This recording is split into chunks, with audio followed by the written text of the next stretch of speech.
Hi, good morning. 8ാം standard maths unit 1 വർഗ്ഗങ്ങൾ. അതിൽ page number 7 ദശാംശ സംഖ്യകളുടെ വർഗം കാണാം. ദശാംശ സംഖ്യകളുടെ വർഗം കാണാൻ നമ്മൾ പഠിച്ചു കഴിഞ്ഞു. അതിലെ ചില പ്രവർത്തനങ്ങൾ എങ്ങനെ ചെയ്യും എന്ന് നോക്കാം. 8.7² 8.7² കാണാൻ 8 സ്ക്വയർ കൂട്ടണം 2 ഗുണിക്കണം 8 ഗുണിക്കണം 0.7 കൂട്ടണം 0.7². അതാണ് ഇവിടെ എഴുതിയത്. 8 സ്ക്വയർ 64 2 ഗുണിക്കണം 8 ഗുണിക്കണം 0.7 11.2 കൂട്ടണം 7 സ്ക്വയർ 0.49 കൂട്ടിയെടുത്താൽ 75.69.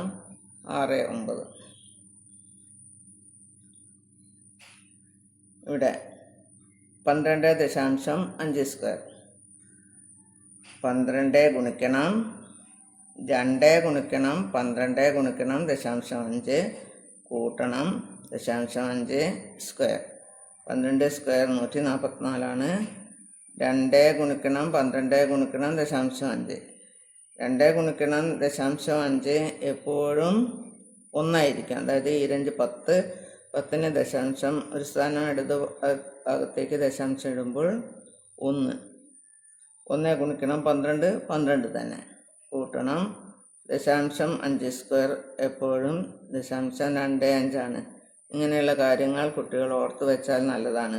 0.5² = 0.25. അതുപോലെ 12 സ്ക്വയർ എന്ന് പറഞ്ഞാൽ 144 2നെ 0.5 കൊണ്ട് ഗുണിക്കുമ്പോൾ എപ്പോഴും ഉത്തരം 1 കിട്ടുക. 2 ഗുണിക്കണം 5 10 10ന് ഒരു സ്ഥാനം ഇടത് മാറി ദശാംശം ഇടുമ്പോൾ 1. അങ്ങനെ 1 ഗുണിക്കണം 12 അതാണ് ഇവിടെ 12 കിട്ടാൻ കാരണം. അത് കൂട്ടിയെടുത്താൽ 156.25. ഇത് കൂട്ടിയെടുക്കുമ്പോൾ ദശാംശ സ്ഥാനം ഒക്കെ നേർക്ക് നേരെ വരാൻ ശ്രദ്ധിക്കേണ്ടതാണ്. 15.7² ഇവിടെ 15 സ്ക്വയർ കൂട്ടണം 2 ഗുണിക്കണം 15 ഗുണിക്കണം 0.7 കൂട്ടണം 0.7². 15 സ്ക്വയർ 225 പിന്നെ 2 ഗുണിക്കണം 15 ഗുണിക്കണം 0.7 21 ഉത്തരം കിട്ടുക. കൂട്ടണം 0.7² 0.49. ഇത് കൂട്ടിയെടുക്കുമ്പോൾ 246.49 എന്ന് കിട്ടും. ഇവിടെയും 15 സ്ക്വയർ 225 അതുപോലെ 0.7² 0.49 ഒക്കെ കുട്ടികൾ ഓർത്ത് വെക്കേണ്ടതാണ്. ഓർത്ത് വെച്ചാൽ ഇതുപോലെയുള്ള കണക്കുകൾ ചെയ്യാൻ എളുപ്പമാവും.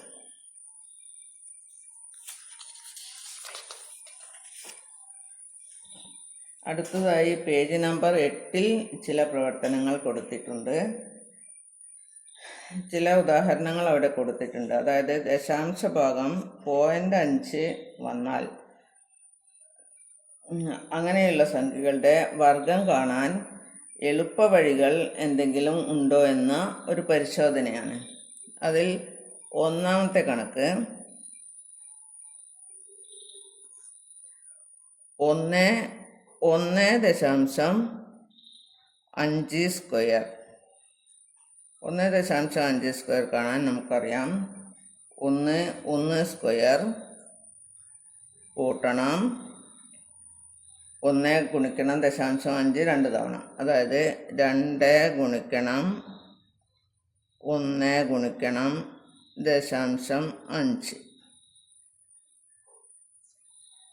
കൂട്ടണം 0.5². 0.5²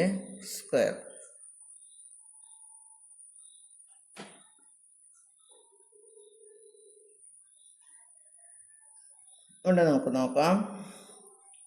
1 സ്ക്വയർ എന്ന് പറഞ്ഞാൽ 1 തന്നെയാണ്. 1 ഗുണിക്കണം 1 എപ്പോഴും 1 തന്നെ കിട്ടുക.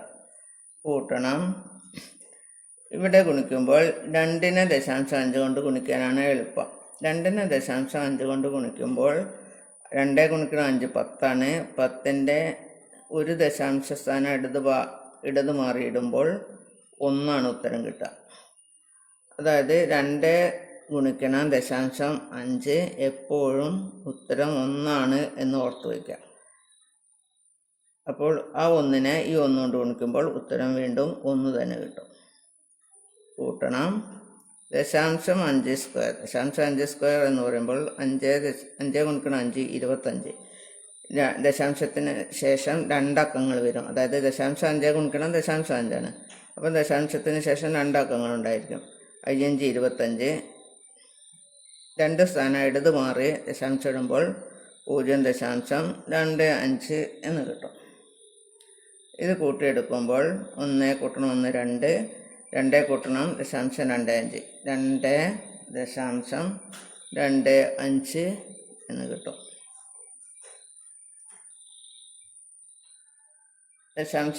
ദശാംശ ഭാഗം 5.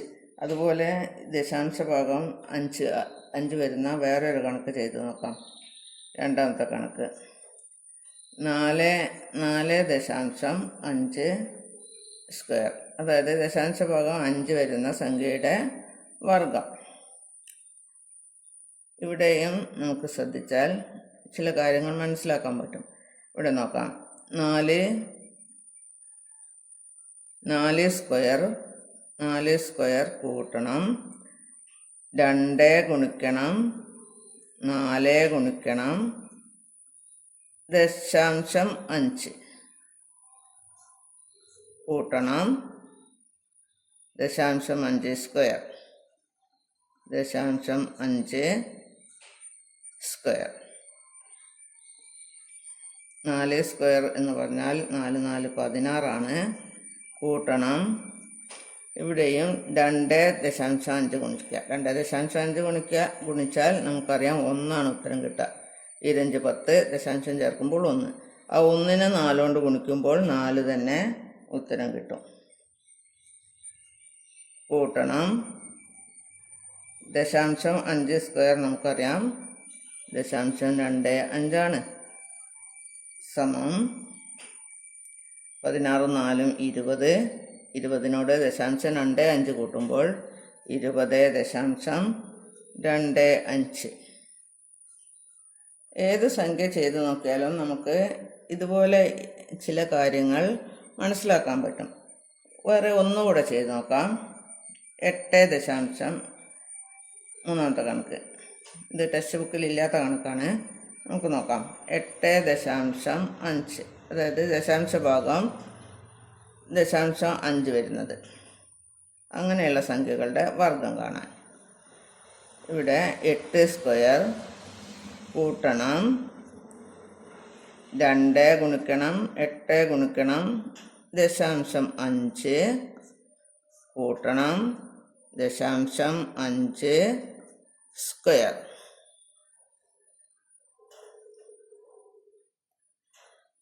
ഇവിടെ നോക്കാം. 8 സ്ക്വയർ എന്ന് പറഞ്ഞാൽ 8 64 കൂട്ടണം 2.5 1. 1നെ 8 കൊണ്ട് ഗുണിക്കുമ്പോൾ 8 തന്നെയാണ്. കൂട്ടണം 0.5 സ്ക്വയർ 0.25 ആണ്. സമം 64 കൂട്ടണം 64 കൂട്ടണം 8. 64 കൂട്ടണം 8 72. 64 കൂട്ടണം 8 72. 72 കൂട്ടണം 0.25 72.25 എന്ന് കിട്ടും.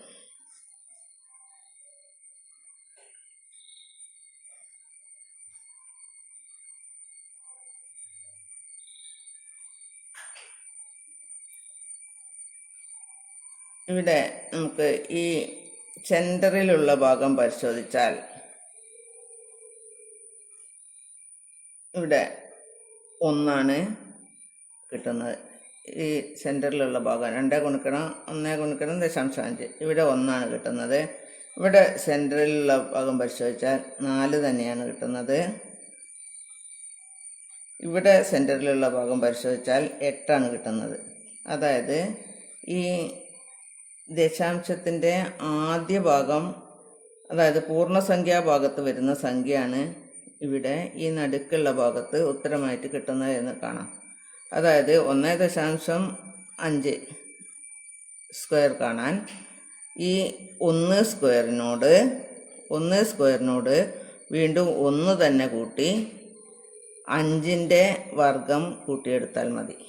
അതായത് 1 സ്ക്വയർ 1 തന്നെ, വീണ്ടും 1 തന്നെ കൂട്ടുമ്പോൾ 1 കൂട്ടണം 1 2, 2 കൂട്ടണം 5 സ്ക്വയറിൻ്റെ വർഗം 0.25, അപ്പോൾ 2.25 എന്ന് കിട്ടുന്നു. ഇവിടെ 4.5 സ്ക്വയർ കാണാൻ 4 സ്ക്വയർ 4 4 16, 16നോട് വീണ്ടും ഇതേ സംഖ്യ തന്നെ കൂട്ടുന്നു. 16 4 20, 20.5 സ്ക്വയർ, അതായത് 20.25. ഇവിടെയും നമുക്ക് കാണാം, ഇവിടെ പൂർണ്ണസംഖ്യാഭാഗത്തിൻ്റെ വർഗം കാണാം. 8 സ്ക്വയർ 64, 64നോട് ഇതേ സംഖ്യ തന്നെ കൂട്ടുന്നു. ഈ പൂർണ്ണസംഖ്യാഭാഗം തന്നെ കൂട്ടാം. 64 കൂട്ടണം 8, അതിനോട് ഈ 0.5ൻ്റെ വർഗം കൂട്ടിയെടുക്കുക. അങ്ങനെയാണ് നമുക്ക് ഉത്തരം കിട്ടുന്നത്.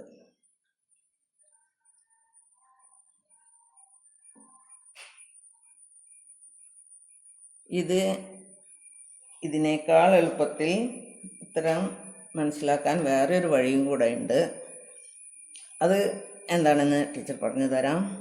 അതായത് 1.5 സ്ക്വയർ കാണാം. അതായത് ദശാംശഭാഗം 0.5 വന്നാൽ മാത്രമേ ഉള്ളൂ ഈ രീതിയിൽ ചെയ്യാൻ പറ്റാം.